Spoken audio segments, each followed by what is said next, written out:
Well, good day to you and welcome back. Well, this is my Zorki 1E camera, and if you know anything about these old rangefinder cameras, you might say to yourself, Joe, what's that thing on top of your camera? Well, this is not original to the camera. This is a TTArtisans light meter. It's a cold shoe mounted light meter, and I got this recently, and I'd like to show it to you and tell you how it works. Stay tuned.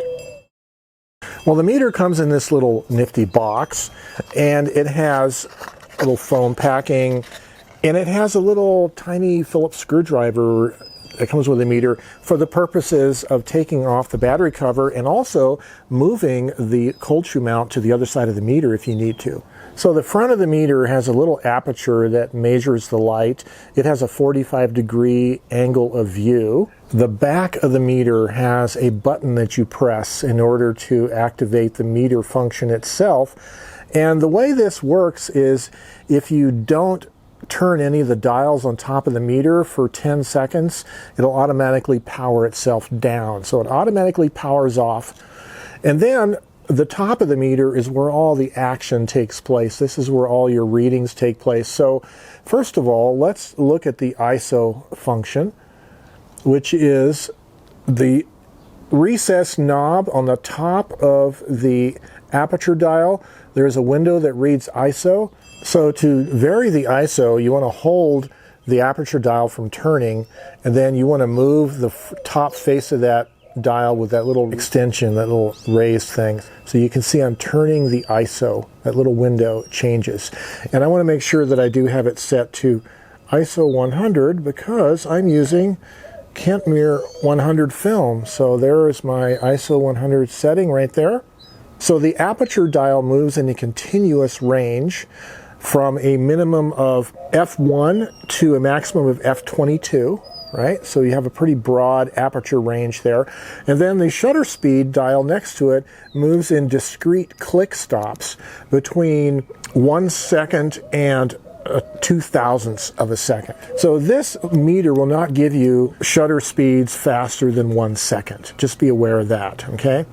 Now, the way the meter reads its reading is via the LEDs. So if you press the button on the back of the meter to activate it, and let's just get into a reasonable range of reading so you can see at a 500th of a second, it is reading overexposed.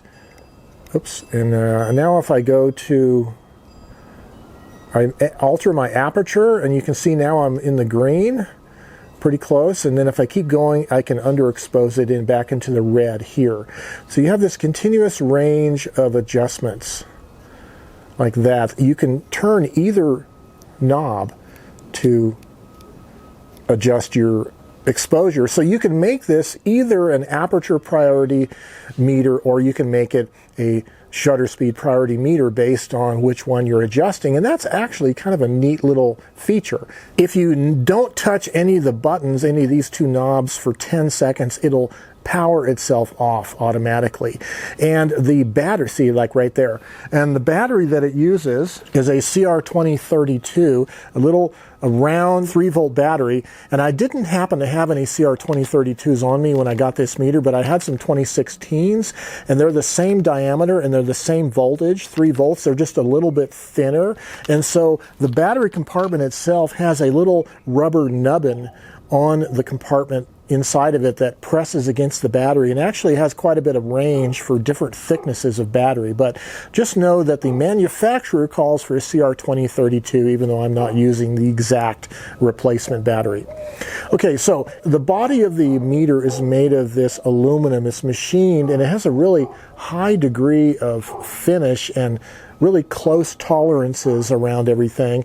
And you'll notice, though, there are a few little scuff marks on the, where is it, right here, on this side of the battery compartment lid.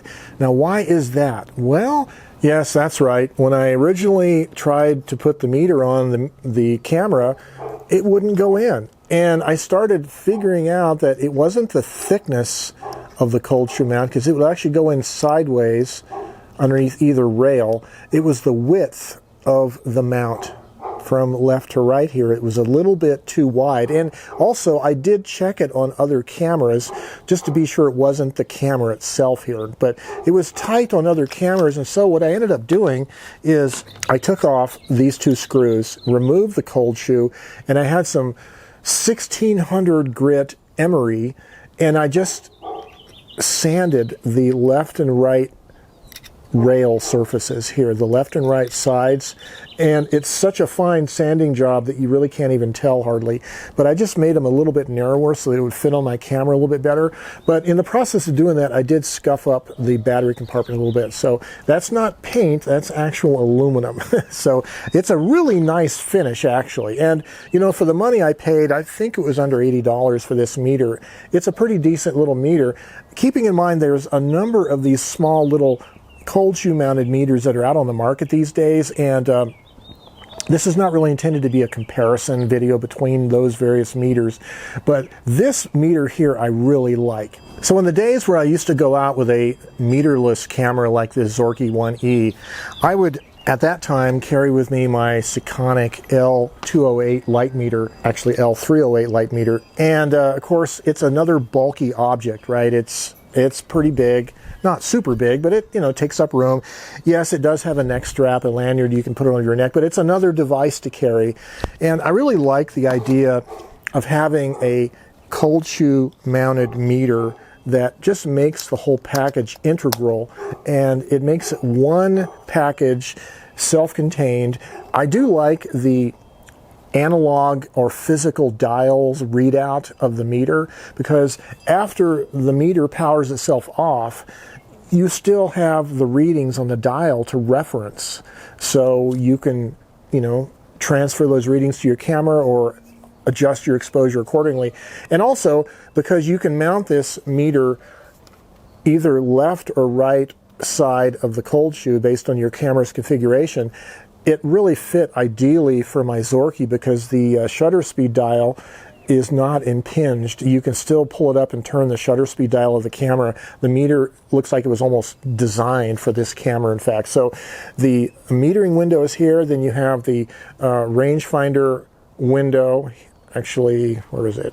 The rangefinder window is on this side, and the viewfinder is closer to the lens right here.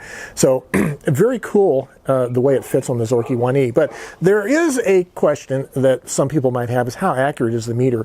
Well, I can only compare it to my Sekonic meter. So when both of these are set to ISO 100, I'm just going to do a reading off behind the camera on the side of my storage shed. So measure that. I'm reading about, so just so you know, the Sekonic meter is a shutter speed priority meter only.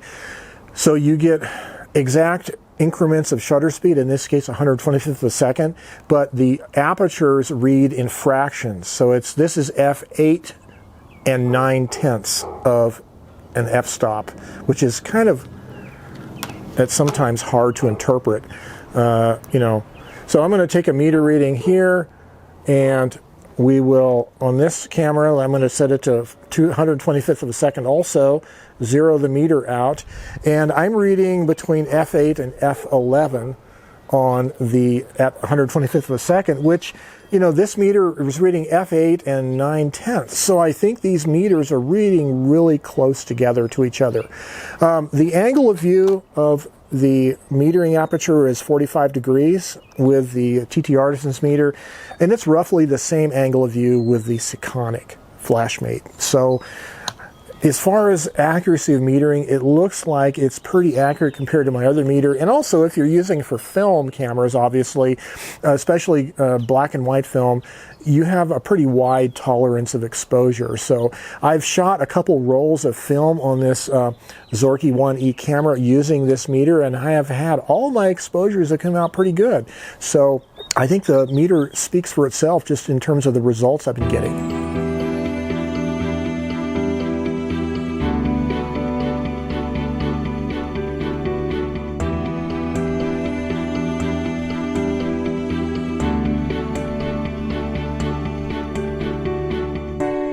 So I like the idea that I can look down at the camera from waist level, let's say, and I can meter my scene, I can adjust my ISO and my aperture and shutter speed and get the exposure all set, and then I can transfer all those settings to the camera without ever putting the camera up to my face. So it is nice having a waist level viewing light meter that gives you the reading even after the light meter has turned off in the battery saving mode. You have the physical readouts from the dials themselves. So just a few details from the little manual. So the ISO goes from ISO 25 to ISO 3200. And then here's a description of taking off the one screw to remove the battery compartment door and replacing the battery. Keep in mind there is a tiny, tiny little washer, a metal washer that goes on that little machine screw, so don't lose it. Then here's a description of, you have the center two values on the two dials, but you also have these alternative values that next to each other also give you the same exposure reading. So you can get multiple, you can extrapolate multiple meter readings without having to turn the dials. And then this page is describing the metering. So when you have both the green and one of the red LEDs lit simultaneously, that's over or under exposure by one stop.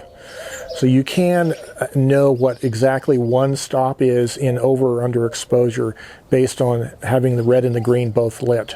Otherwise, with the green lit, you're right on the dead center of the exposure.